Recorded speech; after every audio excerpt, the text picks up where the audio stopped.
Food Rules, An Eater's Manual by Micheal Pollan. About the author. Micheal Pollan is an acclaimed American author, journalist, and professor, best known for his work exploring the intersections of nature, culture, and food. His writing often examines the societal, environmental, and ethical implications of food choices and agricultural practices. Now comes acknowledgements by author. I want to thank all the people who helped in the writing of this book, many of whom I don't know by name, and many of whom don't even know they've helped. But several I'm happy to be able to acknowledge by name. David Ludwig, MD, read the manuscript and made many valuable suggestions. He also caught several errors, though he shouldn't be held responsible for any that remain. He has been an invaluable teacher on questions of nutrition. So has Daphne Miller, MD, who contributed several memorable rules drawn from her medical practice and extensive fieldwork on traditional diets around the world. I've also learned a lot about diet and health from my conversations with Marion Nestle, Walter Willett, and Joan Gusso, even though I'm sure each will find things to disagree with in these pages. Special thanks to Tara Parker Pope at the New York Times for letting me solicit rules on her blog, and to her readers, whose overwhelming response enriched the project immeasurably. My old friend and colleague Michael Schwartz read the manuscript and improved it with his editing. Thank you once again. Thanks again to Amanda Urban and her crack team at ICM, and to the wonderful crew at Penguin, but especially to Anne Godoff, Lindsay Whalen, Holly Watson, and Rachel Bird. For her first-rate research and editing, I'm grateful to Malia Wolin. Adrian Davich also contributed valuable research and fact-checking. And finally, heartfelt thanks to Judith and Isaac, the best dinner companions anyone could wish for. Your ideas and words, not to mention your cooking, always nourish me, and particularly nourished this book. Next comes the introduction of the book. This book is published by the Penguin Group USA in 2009, having International Standard Book Number 978-1-101-163-160. Eating in our time has gotten complicated, needlessly so, in my opinion. I will get to the needlessly part in a moment, but consider first the complexity that now attends this most basic of creaturely activities. Most of us have come to rely on experts of one kind or another to tell us how to eat: doctors and diet books, media accounts of the latest findings in nutritional science, government advisories and food pyramids, the proliferating health claims on food packages. We may not always heed these experts' advice, but their voices are in our heads every time we order from a menu or wheel down the aisle in the supermarket. Also, in our heads today resides an astonishing amount of biochemistry. How odd is it that everybody now has at least a passing acquaintance with words like antioxidant, saturated fat, omega-3 fatty acids, carbohydrates, polyphenols, folic acid, gluten, and probiotics. It's gotten to the point where we don't see foods anymore but instead look right through them to the nutrients, good and bad, they contain, and of course to the calories. All these invisible qualities in our food that, properly understood, supposedly hold the secret to eating well. But for all the scientific and pseudoscientific food baggage we've taken on in recent years, we still don't know what we should be eating. Should we worry more about the fats or the carbohydrates? Then what about the good fats?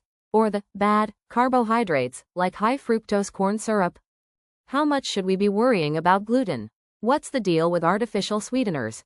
Is it really true that this breakfast cereal will improve my son's focus at school, or that other cereal will protect me from a heart attack? And when did eating a bowl of breakfast cereal become a therapeutic procedure? A few years ago, feeling as confused as everyone else, I set out to get to the bottom of a simple question: what should I eat? What do we really know about the links between our diet and our health? I'm not a nutrition expert or a scientist, just a curious journalist hoping to answer a straightforward question for myself and my family. Most of the time when I embark on such an investigation, it quickly becomes clear that matters are much more complicated and ambiguous, several shades grayer, than I thought going in. Not this time. The deeper I delved into the confused and confusing thicket of nutritional science, sorting through the long-running fats versus carbs wars, the fiber skirmishes and the raging dietary supplement debates, the simpler the picture gradually became. I learned that in fact science knows a lot less about nutrition than you would expect, that in fact nutrition science is, to put it charitably, a very young science. It's still trying to figure out exactly what happens in your body when you sip a soda, or what is going on deep in the soul of a carrot to make it so good for you, or why in the world you have so many neurons, brain cells, in your stomach, of all places. It's a fascinating subject, and someday the field may produce definitive answers to the nutritional questions that concern us, but, as nutritionists themselves will tell you, they're not there yet. Not even close. Nutrition science, which after all only got started less than 200 years ago, is today approximately where surgery was in the year 1650. Very promising, and very interesting to watch, but are you ready to let them operate on you? I think I'll wait a while. But if I've learned volumes about all we don't know about nutrition, I've also learned a small number of very important things we do know about food and health. This is what I meant when I said the picture got simpler the deeper I went. There are basically two important things you need to know about the links between diet and health, two facts that are not in dispute. All the contending parties in the nutrition wars agree on them. And, even more important for our purposes, these facts are sturdy enough that we can build a sensible diet upon them. Here they are. First fact. Populations that eat a so-called Western diet, generally defined as a diet consisting of lots of processed foods and meat, lots of added fat and sugar, lots of refined grains, lots of everything except vegetables, fruits, and whole grains, invariably suffer from high rates of the so-called Western diseases, obesity, type 2 diabetes, cardiovascular disease, and cancer. Virtually all of the obesity and type 2 diabetes, 80% of the cardiovascular disease, and more than a third of all cancers can be linked to this diet. 4 of the top 10 killers in America are chronic diseases linked to this diet. The arguments in nutritional science are not about this well-established link. Rather, they are all about identifying the culprit nutrient in the Western diet that might be responsible for chronic diseases. Is it the saturated fat or the refined carbohydrates or the lack of fiber or the trans fats or omega-6 fatty acids, or what? The point is that, as eaters if not as scientists, we know all we need to know to act. This diet, for whatever reason, is the problem. Second fact. Populations eating a remarkably wide range of traditional diets generally don't suffer from these chronic diseases. These diets run the gamut from ones very high in fat. The Inuit in Greenland subsist largely on seal blubber to ones high in carbohydrates. Central American Indians subsist largely on maize and beans to ones very high in protein. Maasai tribesmen in Africa subsist chiefly on cattle blood, meat, and milk, to cite 3 rather extreme examples. But much the same holds true for more mixed traditional diets. What this suggests is that there is no single ideal human diet, but that the human omnivore is exquisitely adapted to a wide range of different foods and a variety of different diets.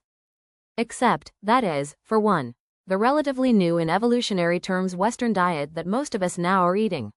What an extraordinary achievement for a civilization, to have developed the one diet that reliably makes its people sick. While it is true that we generally live longer than people used to, or than people in some traditional cultures do, most of our added years owe to gains in infant mortality and child health, not diet. There is actually a third, very hopeful fact that flows from these two. People who get off the Western diet see dramatic improvements in their health. We have good research to suggest that the effects of the Western diet can be rolled back, and relatively quickly. In one analysis, a typical American population that departed even modestly from the Western diet and lifestyle could reduce its chances of getting coronary heart disease by 80%. Its chances of type 2 diabetes by 90%, and its chances of colon cancer by 70%. Yet, oddly enough, these 2 or 3 sturdy facts are not the center of our nutritional research or, for that matter, our public health campaigns around diet. Instead, the focus is on identifying the evil nutrient in the Western diet, so that food manufacturers might tweak their products, thereby leaving the diet undisturbed, or so that pharmaceutical makers might develop and sell us an antidote for it. Why? Well, there's a lot of money in the Western diet. The more you process any food, the more profitable it becomes. The healthcare industry makes more money treating chronic diseases, which account for 3/4 of the $2 trillion plus we spend each year on healthcare in this country, than preventing them. So we ignore the elephant in the room and focus instead on good and evil nutrients, the identities of which seem to change with every new study. But for the nutritional industrial complex, this uncertainty is not necessarily a problem. Because confusion too is good business. The nutrition experts become indispensable. The food manufacturers can re-engineer their products and health claims to reflect the latest findings, and those of us in the media who follow these issues have a constant stream of new food and health stories to report. Everyone wins. Except, that is, for us eaters. As a journalist, I fully appreciate the value of widespread public confusion. We're in the explanation business, and if the answers to the questions we explore got too simple, we'd be out of work. Indeed, I had a deeply unsettling moment when, after spending a couple of years researching nutrition for my last book, In Defense of Food, I realized that the answer to the supposedly incredibly complicated question of what we should eat wasn't so complicated after all, and in fact could be boiled down to just 7 words, which are, eat food. Not too much, mostly plants. This was the bottom line, and it was satisfying to have found it, a piece of hard ground deep down at the bottom of the swamp of nutrition science. 7 words of plain English, no biochemistry degree required. But it was also somewhat alarming, because my publisher was expecting a few thousand more words than that. Fortunately for both of us, I realized that the story of how so simple a question as what to eat had ever gotten so complicated was one worth telling, and that became the focus of that book. The focus of this book is very different. It is much less about theory, history, and science than it is about our daily lives and practice. In this short, radically pared-down book, author unpacked the 7 words of advice that are, eat food. Not too much, mostly plants, into a comprehensive set of rules, or personal policies, designed to help you eat real food in moderation and, by doing so, substantially get off the Western diet. The rules are phrased in everyday language. Author deliberately avoid the vocabulary of nutrition or biochemistry, though in most cases there is scientific research to back them up. This book is not anti-science. To the contrary, in researching it and vetting these rules, author have made good use of science and scientists. But author is skeptical of a lot of what passes for nutritional science, and he believed that there are other sources of wisdom in the world and other vocabularies in which to talk intelligently about food. Human beings ate well and kept themselves healthy for millennia before nutritional science came along to tell us how to do it. It is entirely possible to eat healthily without knowing what an antioxidant is. So whom did we rely on before the scientists and, in turn, governments, public health organizations, and food marketers began telling us how to eat? We relied, of course, on our mothers and grandmothers and more distant ancestors, which is another way of saying, on tradition and culture. We know there is a deep reservoir of food wisdom out there, or else humans would not have survived and prospered to the extent we have.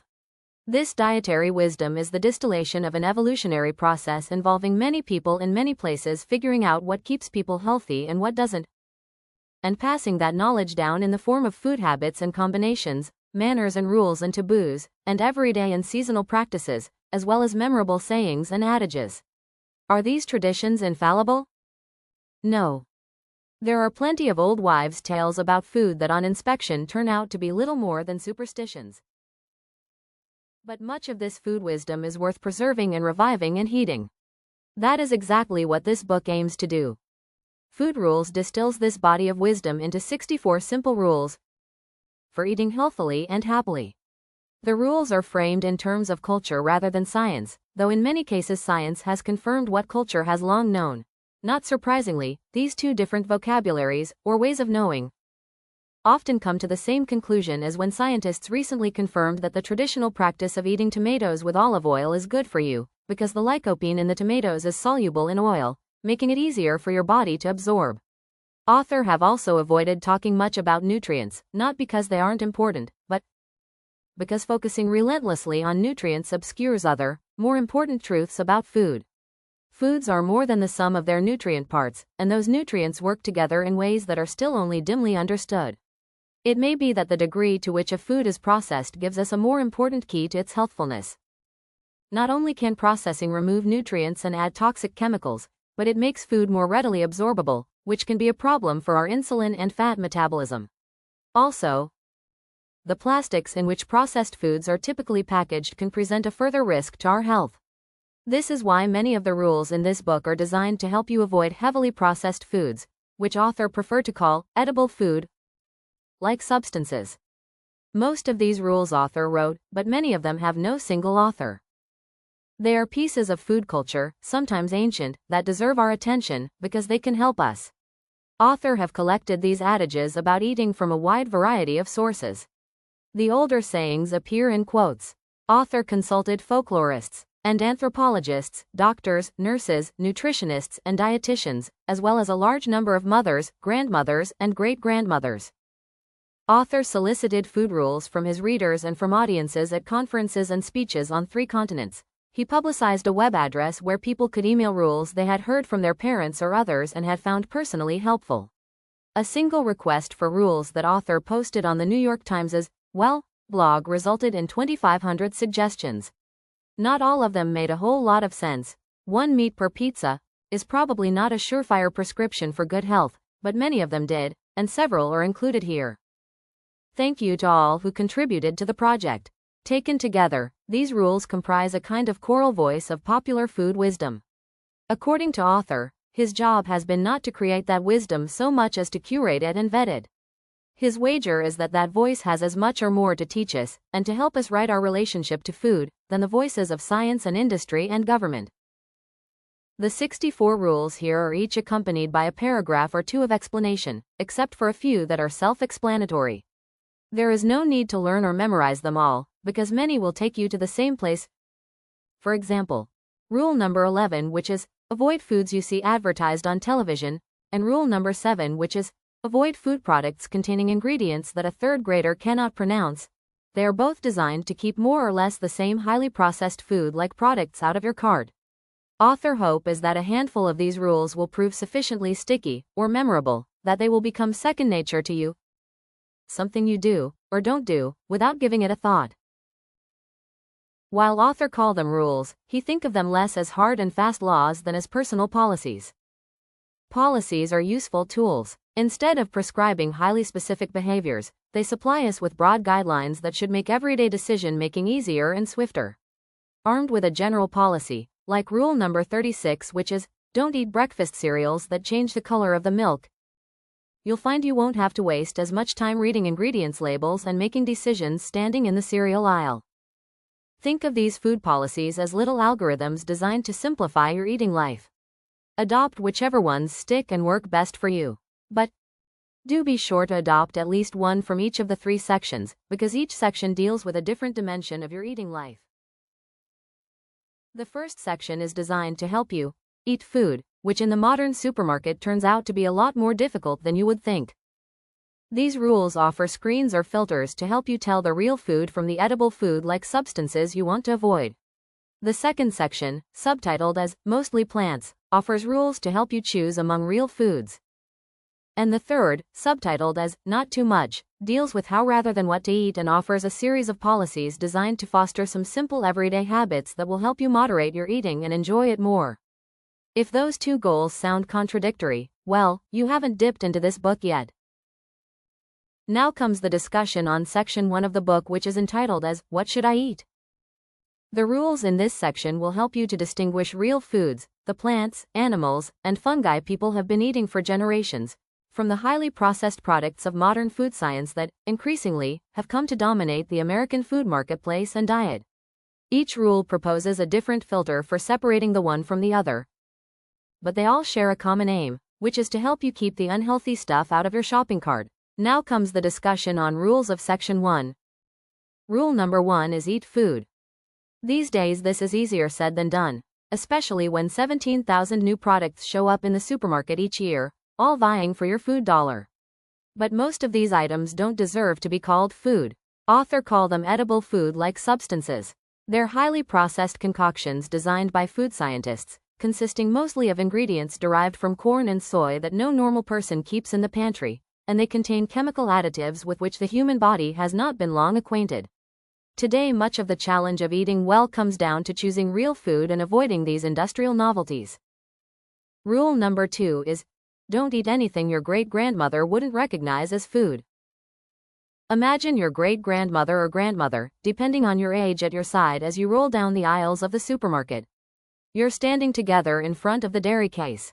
She picks up a package of Go-Gurt portable yogurt tubes, and hasn't a clue what this plastic cylinder of colored and flavored gel could possibly be. Is it a food or is it toothpaste? There are now thousands of foodish products in the supermarket that our ancestors simply wouldn't recognize as food. The reasons to avoid eating such complicated food products are many, and go beyond the various chemical additives and corn and soy derivatives they contain, or the plastics in which they are typically packaged, some of which are probably toxic. Today foods are processed in ways specifically designed to get us to buy and eat more by pushing our evolutionary buttons, our inborn preferences for sweetness and fat and salt. These tastes are difficult to find in nature but cheap and easy for the food scientist to deploy, with the result that food processing induces us to consume much more of these rarities than is good for us. The great-grandma rule will help keep most of these items out of your cart. Note that, if your great-grandmother was a terrible cook or eater, you can substitute someone else's grandmother. A Sicilian or French one works particularly well. The next several rules refine this strategy by helping you navigate the treacherous landscape of the ingredients label. Rule number 3 is avoid food products containing ingredients that no ordinary human would keep in the pantry. Ethoxylated diglycerides, cellulose, xanthan gum, calcium propionate, ammonium sulfate. If you wouldn't cook with them yourself, why let others use these ingredients to cook for you? The food scientist's chemistry set is designed to extend shelf life, make old food look fresher and more appetizing than it really is, and get you to eat more. Whether or not any of these additives pose a proven hazard to your health, many of them haven't been eaten by humans for very long, so they are best avoided. Rule number 4 is avoid food products that contain high fructose corn syrup. Not because high fructose corn syrup HFCS is any worse for you than sugar, but because it is, like many of the other unfamiliar ingredients in packaged foods, a reliable marker for a food product that has been highly processed. Also, high fructose corn syrup is being added to hundreds of foods that have not traditionally been sweetened, breads, condiments, and many snack foods, so if you avoid products that contain it, you will cut down on your sugar intake. But don't fall for the food industry's latest scam. Products reformulated to contain no HFCS or real cane sugar. These claims imply these foods are somehow healthier, but they're not. Sugar is sugar. Rule number 5 is avoid foods that have some form of sugar or sweetener listed among the top 3 ingredients. Labels list ingredients by weight, and any product that has more sugar than other ingredients has too much sugar. For an exception to this rule, listen to upcoming Rule 60 regarding special occasion foods. Complicating matters is the fact that, thanks to food science, there are now some 40 types of sugar used in processed food, including barley malt, beet sugar, brown rice syrup, cane juice, corn sweetener, dextrin, dextrose, fructooligosaccharides, fruit juice concentrate, glucose, sucrose, invert sugar, polydextrose, sucrose, turbinado sugar, and so on. To repeat, sugar is sugar. And organic sugar is sugar too. As for non-caloric sweeteners such as aspartame or Splenda, research in both humans and animals suggests that switching to artificial sweeteners does not lead to weight loss, for reasons not yet well understood. But it may be that deceiving the brain with the reward of sweetness stimulates a craving for even more sweetness. Rule number 6 is avoid food products that contain more than 5 ingredients. The specific number you adopt is arbitrary, but the more ingredients in a packaged food, the more highly processed it probably is. Note 1. A long list of ingredients in a recipe is not the same thing, that's fine. Note 2. Some products now boast, somewhat deceptively, about their short ingredient lists. Haagen-Dazs has a new line of ice cream called 5. Great, but it's still ice cream. Same goes for the 3-ingredient Tostitos corn chips advertised by Frito-Lay. Okay, but they're still corn chips. In such cases, apply upcoming Rule 60 for dealing with treats and special occasion foods. Rule number 7 is avoid food products containing ingredients that a third grader cannot pronounce. Basically the same idea, different mnemonic. Keep it simple. Rule number 8 is avoid food products that make health claims. This sounds counterintuitive, but consider, for a product to carry a health claim on its package, it must first have a package, so right off the bat it's more likely to be a processed rather than a whole food. Then, only the big food manufacturers have the wherewithal to secure FDA-approved health claims for their products and then trumpet them to the world. Generally, it is the products of modern food science that make the boldest health claims, and these are often founded on incomplete and often bad science. Don't forget that margarine, one of the first industrial foods to claim it was more healthful than the traditional food it replaced, turned out to contain trans fats that give people heart attacks. The healthiest food in the supermarket, the fresh produce, doesn't boast about its healthfulness because the growers don't have the budget or the packaging. Don't take the silence of the yams as a sign they have nothing valuable to say about your health. Rule number 9 is avoid food products with the word "oid," light, or the terms low fat or non-fat in their names. The 40-year-old campaign to create low and non-fat versions of traditional foods has been a failure. We've gotten fat on low-fat products. Why? Because removing the fat from foods doesn't necessarily make them non-fattening. Carbohydrates can also make you fat, and many low and non-fat foods boost the sugars to make up for the loss of flavor. Also, by demonizing one nutrient, fat, we inevitably give a free pass to another, supposedly good nutrient, carbohydrates in this case, and then proceed to eat too much of that instead. Since the low-fat campaign began in the late 1970s, Americans actually have been eating more than 500 additional calories per day, most of them in the form of refined carbohydrates like sugar. The result: the average male is 17 pounds heavier and the average female 19 pounds heavier than in the late 1970s. You're better off eating the real thing in moderation than binging on light food products packed with sugars and salt. Rule number 10 is avoid foods that are pretending to be something they're not. Imitation butter, aka margarine, is the classic example. To make something like non-fat cream cheese that contains neither cream nor cheese requires an extreme degree of processing. Such products should be labeled as imitations and avoided. The same rule applies to soy-based mock meats, artificial sweeteners, and fake fats and starches. Rule number 11 is avoid foods you see advertised on television.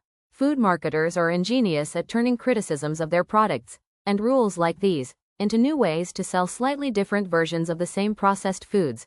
They simply reformulate to be low-fat, have no HFCS or trans fats, or to contain fewer ingredients and then boast about their implied healthfulness, whether the boast is meaningful or not. The best way to escape these marketing ploys is to tune out the marketing itself, by refusing to buy heavily promoted foods.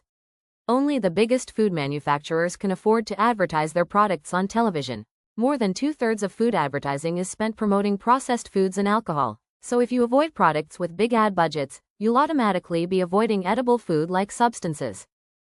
As for the 5% of food ads that promote whole foods, the prune or walnut growers or the beef ranchers, common sense will, one hopes, keep you from tarring them with the same brush.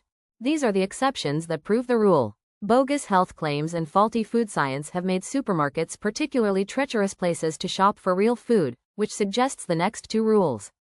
Rule number 12 is shop the peripheries of the supermarket and stay out of the middle. Most supermarkets are laid out the same way. Processed food products dominate the center aisles of the store, while the cases of mostly fresh food, produce, meat and fish, dairy, line the walls. If you keep to the edges of the store, you'll be much more likely to wind up with real food in your shopping cart. Now here is a break.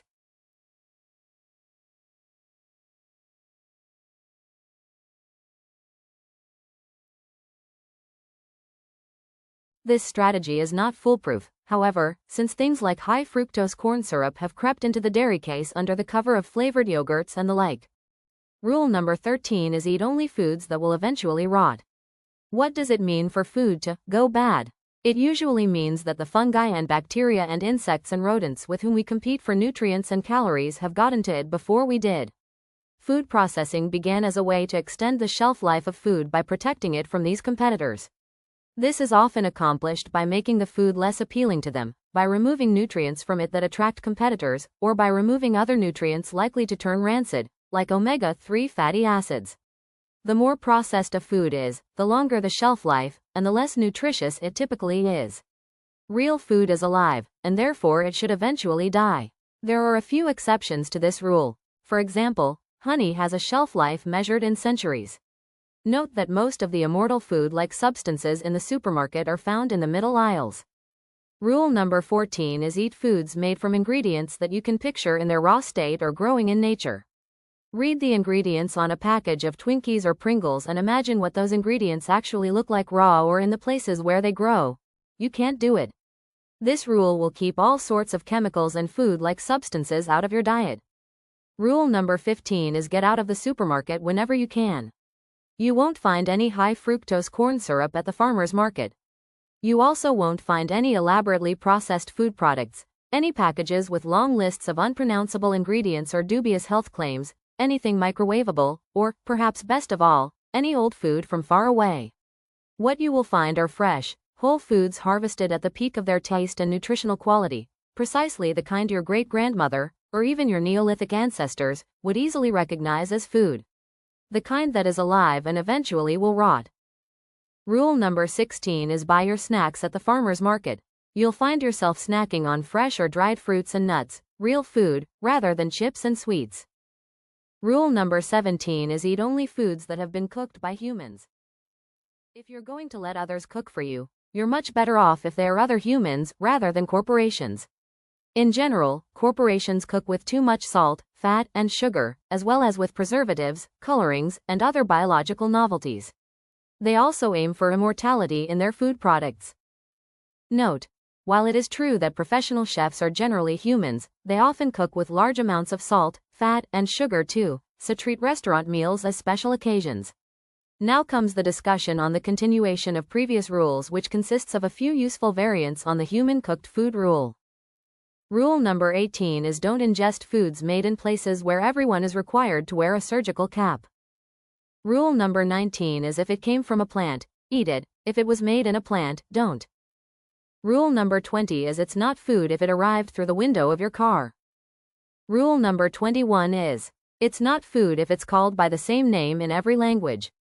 Think Big Mac, Cheetos, or Pringles.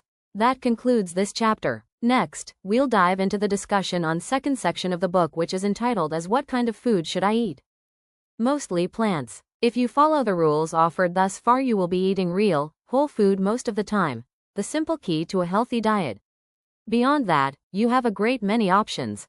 One lesson that can be drawn from the striking diversity of traditional diets people have lived on around the world is that it is possible to nourish ourselves from an astonishing range of foods, so long as they really are foods.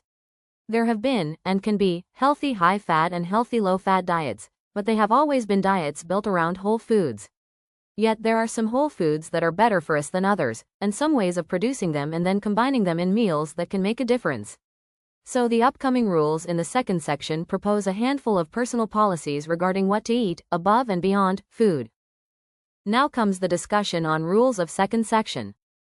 Rule number 22 is eat mostly plants, especially leaves. Scientists may disagree on what's so good about plants: the antioxidants, the fiber, the omega-3 fatty acids, but they do agree that they're probably really good for you and certainly can't hurt. There are scores of studies demonstrating that a diet rich in vegetables and fruits reduces the risk of dying from all the Western diseases. In countries where people eat a pound or more of vegetables and fruits a day, the rate of cancer is half what it is in the United States. Also, by eating a diet that is primarily plant-based, you'll be consuming far fewer calories, since plant foods, with the exception of seeds, including grains and nuts, are typically less energy-dense than the other things you eat. And consuming fewer calories protects against many chronic diseases. Vegetarians are notably healthier than carnivores, and they live longer. Rule number 23 is treat meat as a flavoring or special occasion food. While it's true that vegetarians are generally healthier than carnivores, that doesn't mean you need to eliminate meat from your diet if you like it. Meat, which humans have been eating and relishing for a very long time, is nourishing food, which is why authors suggest mostly plants, not only. It turns out that near vegetarians, or flexitarians, people who eat meat a couple of times a week, are just as healthy as vegetarians. But the average American eats meat as part of 2 or even 3 meals a day, more than half a pound per person per day, and there is evidence that the more meat there is in your diet, red meat in particular, the greater your risk of heart disease and cancer. Why? It could be its saturated fat, or its specific type of protein, or the simple fact that all that meat is pushing plants off the plate. Consider swapping the traditional portion sizes. Instead of an 8-ounce steak and a 4-ounce portion of vegetables, serve 4 ounces of beef and 8 ounces of veggies. Thomas Jefferson was probably onto something when he recommended a mostly plant-based diet that uses meat chiefly as a flavor principle. Rule number 24 is, eating what stands on one leg, mushrooms and plant foods, is better than eating what stands on 2 legs, fowl, which is better than eating what stands on 4 legs, cows, pigs, and other mammals. This Chinese proverb offers a good summary of traditional wisdom regarding the relative healthfulness of different kinds of food, though it inexplicably leaves out the very healthful and entirely legless fish. Rule number 25 is eat your colors. The idea that a healthy plate of food will feature several different colors is a good example of an old wives' tale about food that turns out to be good science too. The colors of many vegetables reflect the different antioxidant phytochemicals they contain: anthocyanins, polyphenols, flavonoids, carotenoids. Many of these chemicals help protect against chronic diseases, but each in a slightly different way, so the best protection comes from a diet containing as many different phytochemicals as possible. Rule number 26 is drink the spinach water. Another bit of traditional wisdom with good science behind it. The water in which vegetables are cooked is rich in vitamins and other healthful plant chemicals. Save it for soup or add it to sauces. Rule number 27 is eat animals that have themselves eaten well. The diet of the animals we eat strongly influences the nutritional quality and healthfulness of the food we get from them, whether it is meat or milk or eggs. This should be self-evident, yet it is a truth routinely overlooked by the industrial food chain in its quest to produce vast quantities of cheap animal protein. That quest has changed the diet of most of our food animals in ways that have often damaged their health and healthfulness. We feed animals a high-energy diet of grain to make them grow quickly, even in the case of ruminants that have evolved to eat grass. But even food animals that can tolerate grain are much healthier when they have access to green plants, and so, it turns out, are their meat and eggs. The food from these animals will contain much healthier types of fat, more omega-3s, less omega-6s, as well as appreciably higher levels of vitamins and antioxidants. For the same reason, meat from wild animals is particularly nutritious. Listen upcoming Rule 31. It's worth looking for pastured animal foods in the market, and paying the premium prices they typically command if you can. Rule number 28 is if you have the space, buy a freezer. When you find a good source of pastured meat, you'll want to buy it in quantity.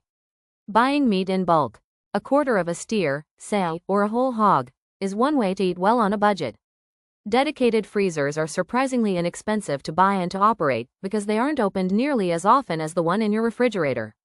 A freezer will also enable you to put up food from the farmer's market and encourage you to buy produce in bulk at the height of its season, when it will be most abundant and therefore cheapest.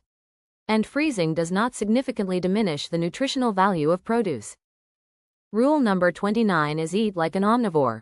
Whether or not you eat any animal foods, it's a good idea to try to add some new species, and not just new foods, to your diet. That is, new kinds of plants, animals, and fungi. The dazzling diversity of food products on offer in the supermarket is deceptive, because so many of them are made from the same small handful of plant species, and most of those, the corn and soy and wheat, are seeds rather than leaves. The greater the diversity of species you eat, the more likely you are to cover all your nutritional bases. Rule number 30 is eat well-grown food from healthy soil.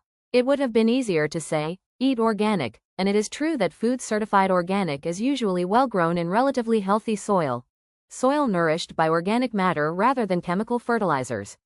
It also will contain little or no residue from synthetic pesticides or pharmaceuticals. Yet there are exceptional farmers and ranchers in America who for one reason or another are not certified organic, and the excellent food they grow should not be overlooked. And just because a food is labeled organic does not mean it's good for you. Organic soda is still soda, a large quantity of utterly empty calories. We now have a body of research supporting the hypothesis, first advanced by organic pioneers Sir Albert Howard and J.I. Rodale, that soils rich in organic matter produce more nutritious food. That is, food with higher levels of antioxidants, flavonoids, vitamins, and minerals. Of course, after a few days riding cross-country in a truck, the nutritional quality of any kind of produce will deteriorate, so ideally you want to eat food that is both organic and local. Rule number 31 is eat wild foods when you can. Two of the most nutritious plants in the world, lamb's quarters and purslane, are weeds, and some of the healthiest traditional diets, like the Mediterranean, make frequent use of wild greens. The fields and forests are crowded with plants containing higher levels of various phytochemicals than their domesticated cousins. Why? Because these plants have to defend themselves against pests and diseases without any help from us, and because historically we've tended to select and breed crop plants for sweetness. Many of the defensive compounds plants produce are bitter. We also breed for shelf life, and so have unwittingly selected for plants with low levels of omega-3 fatty acids, since these fats quickly oxidize, turn rancid. Wild animals and fish too are worth adding to your diet when you have the opportunity. Wild game generally has less saturated and more healthy fats than domesticated animals, because most of these wild animals themselves eat a diverse diet of plants rather than grain, which is mentioned in rule number 27 previously. Rule number 32 is don't overlook the oily little fishes. Wild fish are among the healthiest things you can eat, yet many wild fish stocks are on the verge of collapse because of overfishing. Avoid big fish at the top of the marine food chain, tuna, swordfish, shark, because they're endangered, and because they often contain high levels of mercury. Fortunately, a few of the most nutritious wild fish species, including mackerel, sardines, and anchovies, are well managed, and in some cases are even abundant. Those oily little fish are particularly good choices. According to a Dutch proverb, a land with lots of herring can get along with few doctors. Rule number 33 is eat some foods that have been predigested by bacteria or fungi. Many traditional cultures swear by the health benefits of fermented foods, foods that have been transformed by live microorganisms, such as yogurt, sauerkraut, soy sauce, kimchi, and sourdough bread.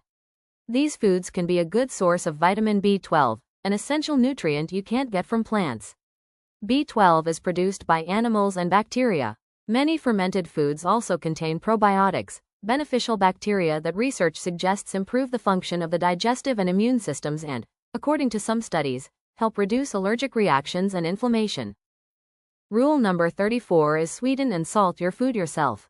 Whether soups or cereals or soft drinks, foods and beverages that have been prepared by corporations contain far higher levels of salt and sugar than any ordinary human would ever add, even a child.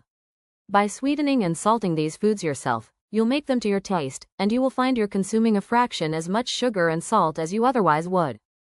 Rule number 35 is eat sweet foods as you find them in nature. In nature, sugars almost always come packaged with fiber, which slows their absorption and gives you a sense of satiety before you've ingested too many calories. That's why you're always better off eating the fruit rather than drinking its juice.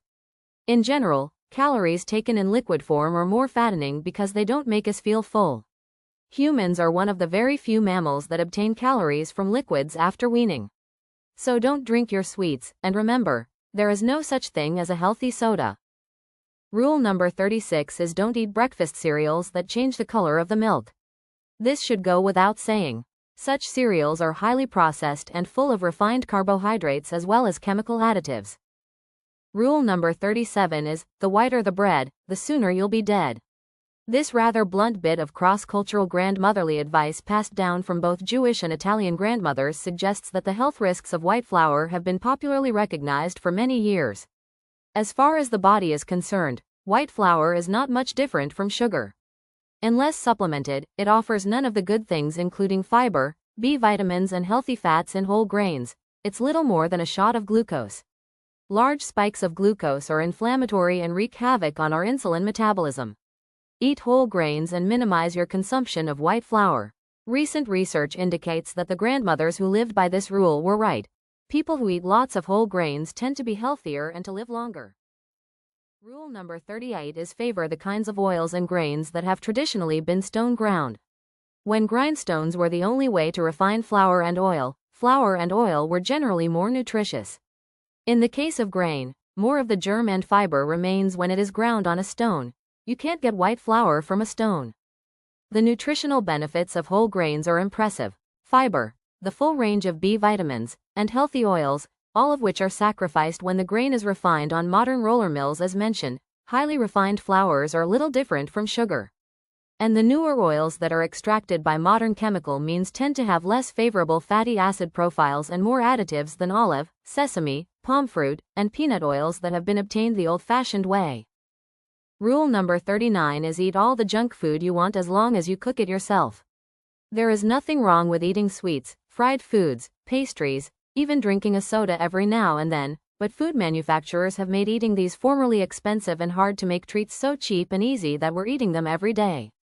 The French fry did not become America's most popular vegetable until industry took over the jobs of washing, peeling, cutting, and frying the potatoes, and cleaning up the mess.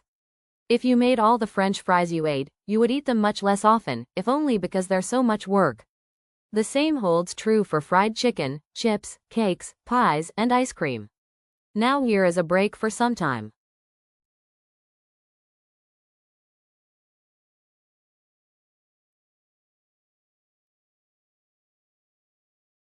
Enjoy these treats as often as you're willing to prepare them. Chances are good it won't be every day. Rule number 40 is be the kind of person who takes supplements, then skip the supplements. We know that people who take supplements are generally healthier than the rest of us, and we also know that in controlled studies most of the supplements they take don't appear to be effective. How can this be? Supplement takers are healthy for reasons that have nothing to do with the pills. They're typically more health conscious, better educated, and more affluent. They're also more likely to exercise and eat whole grains. So to the extent you can, be the kind of person who would take supplements and then save your money. There are exceptions to this rule, for people who have a specific nutrient deficiency or are older than 50. As we age, our need for antioxidants increases while our body's ability to absorb them from the diet declines. And if you don't eat much fish, it couldn't hurt to take a fish oil supplement too. Rule number 41 is eat more like the French, or the Japanese, or the Italians, or the Greeks. People who eat according to the rules of a traditional food culture are generally healthier than those of us eating a modern Western diet of processed foods. Any traditional diet will do. If it were not a healthy diet, the people who follow it wouldn't still be around. True, food cultures are embedded in societies and economies and ecologies, and some of them travel better than others, Inuit not so well as Italian. In borrowing from a food culture, pay attention to how a culture eats as well as to what it eats. In the case of the French paradox, for example, it may not be the dietary nutrients that keep the French healthy, lots of saturated fat and white flour, as much as their food habits, small portions eaten at leisurely communal meals, no second helpings or snacking.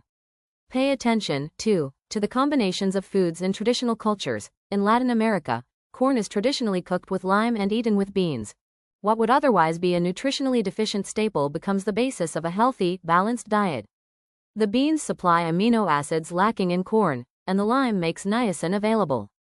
Cultures that took corn from Latin America without the beans or the lime wound up with serious nutritional deficiencies such as pellagra. Traditional diets are more than the sum of their food parts. Rule number 42 is regard non-traditional foods with skepticism. Innovation is always interesting, but when it comes to food, it pays to approach new creations with caution. If diets are the products of an evolutionary process in which groups of people adapt to the plants, animals, and fungi a particular place has to offer, then a novel food or culinary innovation resembles a mutation. It might represent an evolutionary improvement, but chances are it doesn't. Soy products offer a good case in point. People have been eating soy in the form of tofu, soy sauce, and tempeh for many generations. But today we're eating novelties like soy protein isolate, soy isoflavones, and textured vegetable protein from soy and partially hydrogenated soy oils, and there are questions about the healthfulness of these new food products. As a senior FDA scientist, Shahnian has written in 1998 that confidence that soy products are safe is clearly based more on belief than hard data. Until we have that data, you're probably better off eating soy prepared in the traditional Asian manner than according to the novel recipes dreamed up by food scientists. Rule number 43 is have a glass of wine with dinner. Wine may not be the magic bullet in the French or Mediterranean diet, but it does seem to be an integral part of these dietary patterns. There is now considerable scientific evidence for the health benefits of alcohol to go with a few centuries of traditional belief and anecdotal evidence. Mindful of the social and health effects of alcoholism, public health authorities are loath to recommend drinking, but the fact is that people who drink moderately and regularly live longer and suffer considerably less heart disease than teetotalers.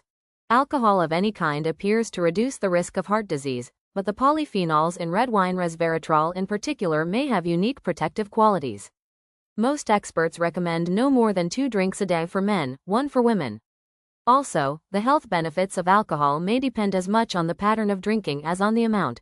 Drinking a little every day is better than drinking a lot on the weekends, and drinking with food is better than drinking without it. Someday science may figure out the complex synergies at work in a traditional diet that includes wine, but until then we can marvel at its accumulated wisdom, and raise a glass to paradox. That concludes this chapter. Next, we'll dive into the discussion on third section of the book, which is entitled as How Should I Eat? Not Too Much. The rules in the previous 2 sections deal primarily with questions about what to eat. The ones in this section deal with something a bit more elusive but no less important: the set of manners, eating habits, taboos, and unspoken guidelines that together govern a person's and a culture's relationship to food and eating. How you eat may have as much bearing on your health and your weight as what you eat. This may well be the deeper lesson of the so-called French paradox, the mystery at least to nutritionists of a population that eats all sorts of supposedly lethal fatty foods and washes them down with red wine, but which is nevertheless healthier, slimmer, and slightly longer lived than we are. What nutritionists fail to see in the French is a people with a completely different relationship to food than we have. They seldom snack, eat small portions from small plates, don't go back for second helpings, and eat most of their food at long, leisurely meals shared with other people. The rules governing these behaviors may matter more than any magic nutrient in their diet. Now the rules in the upcoming third section are designed to foster a healthier relationship to food, whatever it is you're eating. Now comes the discussion on rules of third section. Rule number 44 is pay more, eat less. With food, as with so many things, you get what you pay for. There is also a trade-off between quality and quantity, and a person's food experience, a meal's duration or quotient of pleasure, does not necessarily correlate with the number of calories consumed. The American food system has for many years devoted its energies to increasing quantity and reducing price rather than to improving quality. There's no escaping the fact that better food, measured by taste or nutritional quality which often correspond, costs more, because it has been grown or raised less intensively and with more care. Not everyone can afford to eat well in America, which is a literal shame, but most of us can. Americans spend less than 10% of their income on food, less than the citizens of any other nation. As the cost of food in America has declined, in terms of both price and the effort required to put it on the table, we have been eating much more and spending more on healthcare. If you spend more for better food, you'll probably eat less of it and treat it with more care. And if that higher quality food tastes better, you will need less of it to feel satisfied. Choose quality over quantity, food experience over mere calories. Or as grandmothers used to say, better to pay the grocer than the doctor. Rule number 45 is eat less. This is probably the most unwelcome advice of all, but in fact the scientific case for eating a lot less than we currently do, regardless of whether you are overweight, is compelling. Calorie restriction has repeatedly been shown to slow aging in animals, and many researchers believe it offers the single strongest link between diet and cancer prevention. We eat much more than our bodies need to be healthy, and the excess wreaks havoc, and not just on our weight. But we are not the first people in history to grapple with the special challenges posed by food abundance, and previous cultures have devised various ways to promote the idea of moderation. The coming rules offer a few proven strategies. Rule number 46 is stop eating before you're full. Nowadays we think it is normal and right to eat until you are full, but many cultures specifically advise stopping well before that point is reached. The Japanese have a saying, hara hachi biyu, counseling people to stop eating when they are 80% full. The Ayurvedic tradition in India advises eating until you are 75% full. The Chinese specify 70%, and the Prophet Muhammad described a full belly as one that contained a food and a liquid, and a air, i.e., nothing. Note the relatively narrow range specified in all this advice, somewhere between 67 and 80% of capacity. Take your pick. There's also a German expression that says, you need to tie off the sack before it gets completely full. And how many of us have grandparents who talk of leaving the table a little bit hungry? Here again the French may have something to teach us. To say, I'm hungry, in French you say, j'ai faim, I have hunger, and when you are finished, you do not say that you are full, but je n'ai plus faim, I have no more hunger. That is a completely different way of thinking about satiety. So, ask yourself not, am I full? But, is my hunger gone? That moment will arrive several bites sooner. Rule number 47 is eat when you are hungry, not when you are bored. For many of us, eating has surprisingly little to do with hunger. We eat out of boredom, for entertainment, to comfort or reward ourselves. Try to be aware of why you're eating, and ask yourself if you're really hungry, before you eat and then again along the way. One old wives' test: if you're not hungry enough to eat an apple, then you're not hungry. Food is a costly antidepressant. Rule number 48 is consult your gut. Most of us allow external, and usually visual, cues to determine how much we eat. The larger the portion, for example, the more we eat. The bigger the container, the more we pour. As in so many areas of modern life, the culture of food has become a culture of the eye. But when it comes to food, it pays to cultivate the other senses, which often provide more useful and accurate information. It can take 20 minutes before your brain gets the word that your belly is full. That means that if you take less than 20 minutes to finish a meal, the sensation of satiety will arrive too late to be of any use. So slow down and pay attention to what your body, and not just your sense of sight, is telling you. This is what your grandparents were getting at with the adage, your eyes are bigger than your stomach. Rule number 49 is eat slowly. Not just so you'll be more likely to know when to stop. Eat slowly enough to savor your food, you'll need less of it to feel satisfied. If it is a food experience rather than mere calories you're after, the slower you eat, the more of an experience you will have. There is an Indian proverb that gets at this idea: drink your food, chew your drink. In other words, eat slowly enough, and chew thoroughly enough, to liquefy your food, and move your drink around in your mouth to thoroughly taste it before swallowing.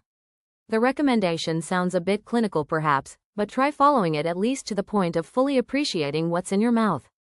Another strategy, encoded in a table manner that's been all but forgotten: put down your fork between bites. Rule number 50 is, the banquet is in the first bite. Taking this adage to heart will help you enjoy your food and eat more slowly. No other bite will taste as good as the first, and every subsequent bite will progressively diminish in satisfaction. Economists call this the law of diminishing marginal utility, and it argues for savoring the first few bites and stopping sooner than you otherwise might. For as you go on, you'll be getting more calories, but not necessarily more pleasure. Rule number 51 is spend as much time enjoying the meal as it took to prepare it. This is a pretty good metric that honors the cook for the care you or he or she has put into the meal at the same time that it helps you to slow down and savor it. Rule number 52 is buy smaller plates and glasses. The bigger the portion, the more we will eat, upward of 30% more. Food marketers know this, so they supersize our portions as a way to get us to buy more. But we don't have to supersize portions at home, and shouldn't. One researcher found that simply switching from a 12-inch to a 10-inch dinner plate caused people to reduce their consumption by 22%. Rule number 53 is serve a proper portion and don't go back for seconds. You lose all control over portion size when you have second helpings. So what is a proper portion? There is folklore offering some sensible rules of thumb based on your size. One adage says you should never eat a portion of animal protein bigger than your fist. Another says that you should eat no more food at a meal than would fit into the bowl formed by your hands when cupped together. If you are going to break the rule on seconds, at least wait several minutes before doing it. You may well discover you don't really need seconds, or if you do, not as much as you thought. Rule number 54 is, breakfast like a king, lunch like a prince, dinner like a pauper. Eating a big meal late in the day sounds unhealthy, though in fact the science isn't conclusive. Some research suggests that eating close to bedtime elevates triglyceride levels in the blood, a marker for heart disease that is also implicated in weight gain. Also, the more physically active you are after a meal, the more of the energy in that meal your muscles will burn before your body stores it as fat. But some researchers believe a calorie is a calorie, no matter what time of day it is consumed. Even if this is true, however, front-loading your eating in the early part of the day will probably result in fewer total calories consumed, since people are generally less hungry in the morning. A related adage: after lunch, sleep a while, after dinner, walk a mile. Rule number 55 is eat meals. This recommendation sounds almost as ridiculous as eat food, but nowadays it too no longer goes without saying. We are snacking more and eating fewer meals together. Sociologists and market researchers who study American eating habits no longer organize their results around the increasingly quaint concept of the meal. They now measure eating occasions and report that we have added to the traditional big three, breakfast, lunch, and dinner, an as yet untitled fourth daily eating occasion that lasts all day long. The constant sipping and snacking we do while watching TV, driving, working, and so on. One study found that among Americans ages 18 to 50, nearly a fifth of all eating takes place in the car. In theory, grazing, eating 5 or 6 small meals over the course of the day, makes sense, but in practice people eating this way often end up eating more, and eating more processed snack foods. So unless you can confine your grazing to real food, stick to meals. Rule number 56 is limit your snacks to unprocessed plant foods. Remember the old taboo against between meal snacks. Decades of determined food marketing have driven the phrase from our consciousness.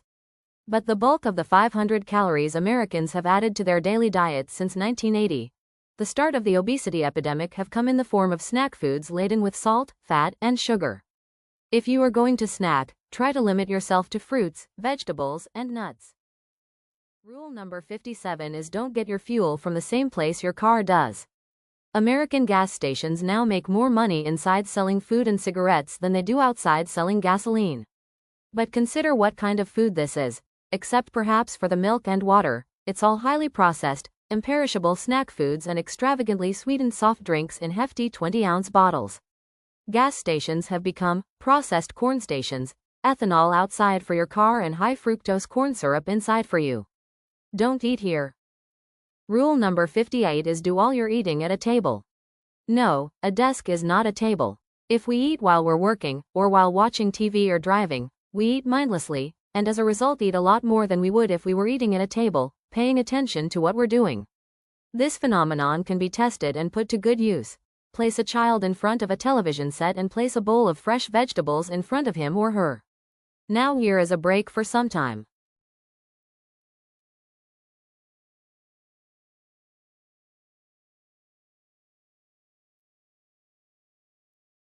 The child will eat everything in the bowl, often even vegetables he or she doesn't ordinarily touch, without noticing what's going on. Which suggests an exception to the rule. When eating somewhere other than at a table, stick to fruits and vegetables. Rule number 59 is try not to eat alone. Americans are increasingly eating in solitude. Although there is some research to suggest that light eaters will eat more when they dine with others, perhaps because they spend more time at the table, for people prone to overeating, communal meals tend to limit consumption, if only because we're less likely to stuff ourselves when others are watching. We also tend to eat more slowly, since there's usually more going on at the table than ingestion. This is precisely why so much food marketing is designed to encourage us to eat in front of the TV or in the car. When we eat alone, we eat more. But regulating appetite is only part of the story. The shared meal elevates eating from a biological process of fueling the body to a ritual of family and community. Rule number 60 is treat treats as treats. There is nothing wrong with special occasion foods, as long as every day is not a special occasion. This is another case where the outsourcing of our food preparation to corporations has gotten us into trouble. It's made formerly expensive or time-consuming foods, everything from fried chicken and French fries to pastries and ice cream, easy and readily accessible. Frying chicken is so much trouble that people didn't use to make it unless they had guests coming over and a lot of time to prepare. The amount of work involved kept the frequency of indulgence in check. These special occasion foods offer some of the great pleasures of life, so we shouldn't deprive ourselves of them, but the sense of occasion needs to be restored. One way is to start making these foods yourself. If you bake dessert yourself, you won't go to that much trouble every day. Another is to limit your consumption of such foods to weekends or social occasions. Some people follow a so-called S policy. No snacks, no seconds, no sweets, except on days that begin with the letter S. Rule number 61 is leave something on your plate. Many of us were told by our parents while growing up that we should always clean our plates, an instruction that in later life we have perhaps taken a little too much to heart. But there is an older and healthier tradition that holds it is more genteel not to finish every last morsel of food. Leave something for Mr. Manners, some children once were told, or, better to go to waste than to waste. Practice not cleaning your plate. It will help you eat less in the short term and develop self-control in the long. Rule number 62 is plant a vegetable garden if you have the space, a window box if you don't. What does growing some of your own food have to do with repairing your relationship to food and eating?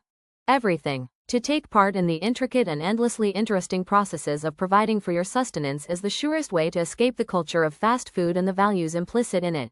That food should be fast, cheap, and easy. That food is a product of industry, not nature. That food is fuel rather than a form of communion with other people, and also with other species, with nature. On a more practical level, you will eat what your garden yields, which will be the freshest, most nutritious produce obtainable. You will get exercise growing it and get outdoors and away from screens. You will save money. According to the National Gardening Association, a $70 investment in a vegetable garden will yield $600 worth of food, and you will be that much more likely to follow the next, all-important rule. Rule number 63 is cook. In theory, it should make little difference to your health whether you cook for yourself or let someone else do the work. But unless you can afford to hire a private chef to prepare meals exactly to your specifications, letting other people cook for you means losing control over your eating life, the portions as much as the ingredients. Cooking for yourself is the only sure way to take back control of your diet from the food scientists and food processors, and to guarantee you're eating real food and not edible food-like substances, with their unhealthy oils, high fructose corn syrup, and surfeit of salt. Not surprisingly, the decline in home cooking closely parallels the rise in obesity, and research suggests that people who cook are more likely to eat a more healthful diet. Rule number 64 is break the rules once in a while. Obsessing over food rules is bad for your happiness, and probably for your health too. Our experience over the past few decades suggests that dieting and worrying too much about nutrition has made us no healthier or slimmer. Cultivating a relaxed attitude toward food is important. There will be special occasions when you will want to throw these rules out the window. All will not be lost, especially if you don't throw out rule number 60. What matters is not the special occasion but the everyday practice, the default habits that govern your eating on a typical day. All things in moderation, it is often said, but we should never forget the wise addendum, sometimes attributed to Oscar Wilde, including moderation. That concludes this chapter and subsequently the end of the book, which provided comprehensive set of rules, designed to help you eat real food in moderation. Book is finished. Thanks for hearing this audiobook. I hope you learned new knowledgeable information from this book.